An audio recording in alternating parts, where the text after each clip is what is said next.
আজ থেকে প্রায় 150 বছর আগে হুগলি নদীর পশ্চিম তীরবর্তী প্রাচীন জনপদ কোন্নগরের ছোট্ট গ্রামটি ছিল জঙ্গলাকীর্ণ।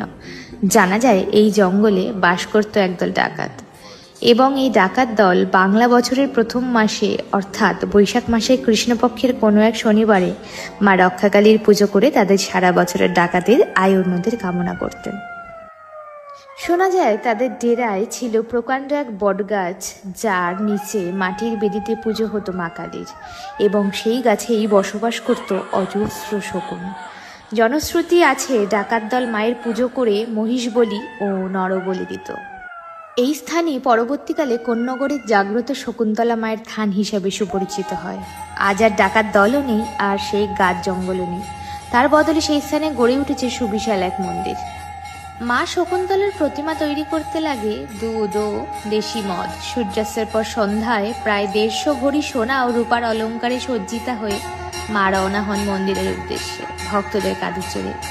মা শকুন্তলার পূজার নিয়ম অনেকটা প্রাচীন, তাই এখনো এখানে পুজোর রাতে বলিদান প্রথা রয়েছে।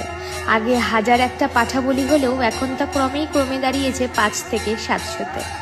বলির শেষে হোম এবং আরতি করা হয় মায়ের। আরতির শেষে মা চতুর্দোলায় চড়ে আবার রওনা হন গঙ্গার উদ্দেশ্যে। সূর্য ওঠার আগে মাকে ফুলের সাজ পরিয়ে গঙ্গা বক্ষে বিসর্জন দেওয়া হয়। প্রতিমা বিসর্জন হলেও মায়ের প্রতীক ঘটে ফিরে আসে মন্দিরেই। সেই পবিত্র দেবী ঘট পুনঃপ্রতিষ্ঠা করা হয় মায়ের বেদির সামনে, এবং এই ঘটেই হয়ে থাকে মায়ের নিত্য পূজা।